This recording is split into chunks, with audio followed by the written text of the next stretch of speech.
Hi all, today we're going to do something I haven't done before. I'm going to share a personal story about my au pair / nanny life, and it's the worst I've ever experienced in my au pair / nanny career.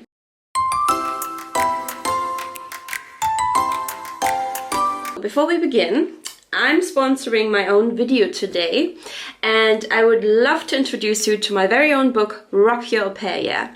If you don't know about it and you want to be an au pair or a nanny abroad, you should know about it. You get to find out whether au pairing is for you, how to find the right family for you, how to settle in when you arrive, how to communicate with your host family, what to do if it doesn't work out and you need to change host families, how to deal with challenging situations, even what to do next if you have no idea what to do after your au pair year. And let's begin.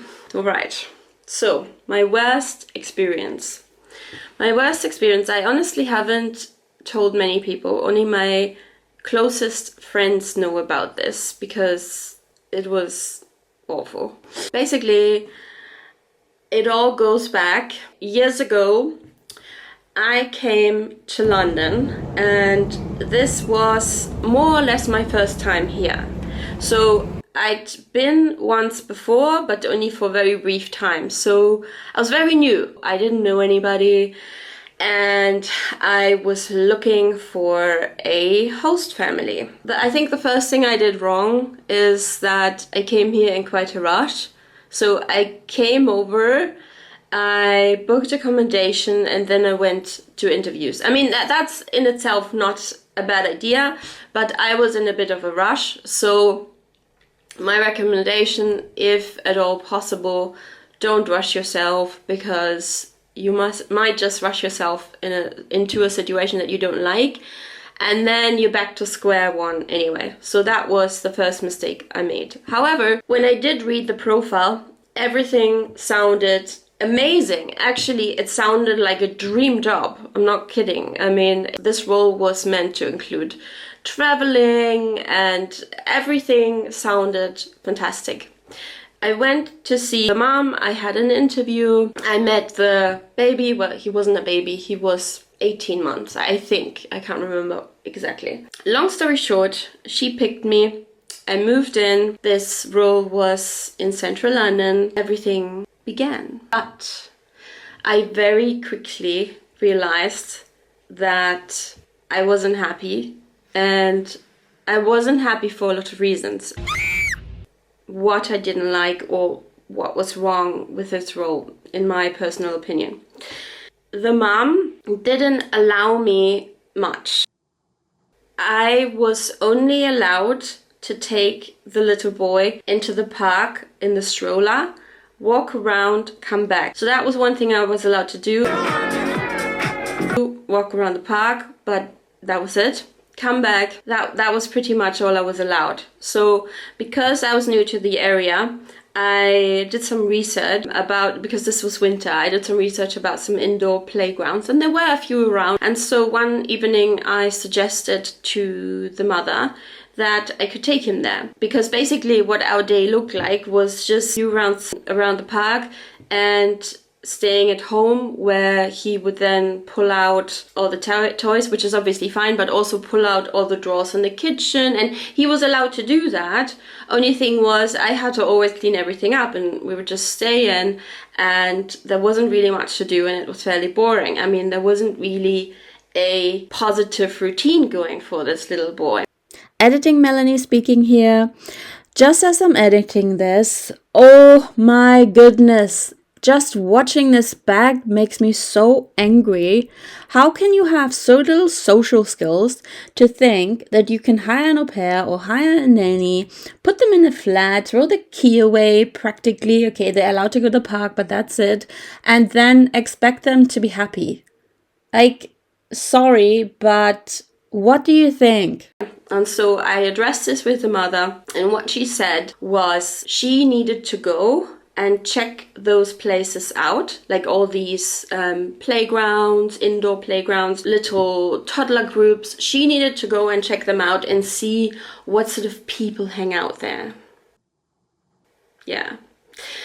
And until she would do that, I'm not allowed to take him there. Little advice, if you want to hire a nanny or an au pair, check those places out before you have that person arrive. Or if you can't trust anybody, simply look after your child yourself, don't hire anybody. Now, okay, in all fairness, if you want to do that, fine. But she wasn't going to do that anytime soon. She said she doesn't have any time for that, and she didn't have any plans in the near future to actually do that. So day in and day out, and those were very long days, 10, 12-hour days. Most of those days were pretty boring. We weren't allowed to go anywhere except for the park. I've already mentioned that. We weren't allowed to see anybody. It wasn't fun. When I addressed that to her, you know what she said to me? And these words I remember pretty well. She said to me that I have a pretty easy job. Bam! I just need to stay home with her little boy all day, and that's all I have to do, and that's easy. Ah, okay. So that's how it is, all right. And then, because my days were pretty hard, I usually went out after I finished work. Guess what? I actually went out to socialize with people she didn't have to agree with. And I met up with some people that I found online because I was trying to make some friends. And then I would have dinner with them or just be out with them for a little bit and then come back. And I can't remember whether I came back at 9 or 10. Latest would be probably 11. I know that I wouldn't stay out longer than that. But the door to the place would always make a squeaky noise. Now that wasn't my fault, that was just how the door was.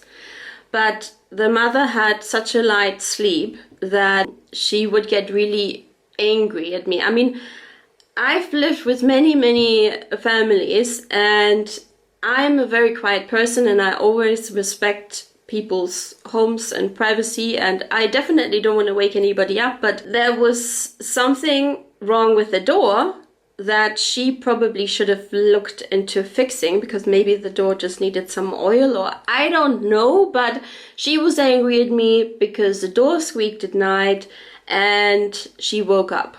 Time went on, and as you can imagine, I wasn't happy.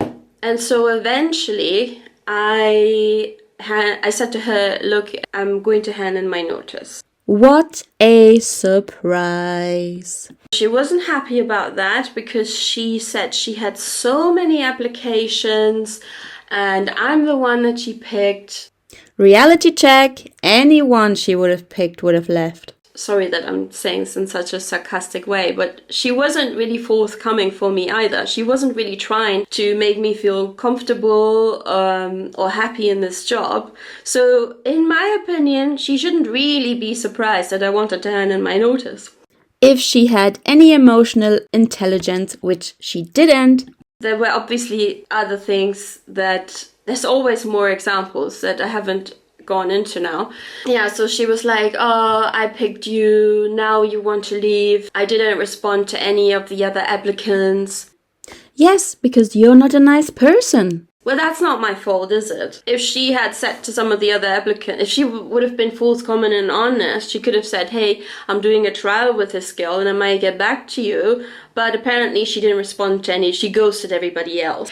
But it's quite common to have a 2 weeks notice period. So I gave her the 2 weeks notice period. And then one day her husband turned up. Her husband wasn't in the country when I started the job. And I think this was maybe 5 days after I gave notice. I don't know the exact days, but I know that it wasn't long after I gave notice, and definitely the 2 weeks hadn't been up yet. So he came back, and one night, and then the next morning she knocks on my door. By the way, this is something, it's all coming up, a feeling like, horrible, horrible feeling when you feel back to that time.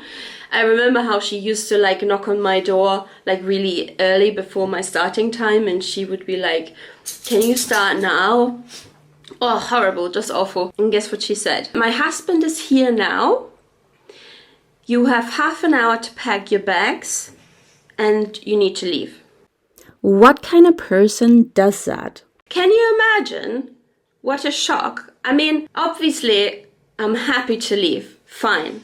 If you want to get rid of me. I mean, I was doing you a favor to give you the 2 weeks, but I am more than happy to leave.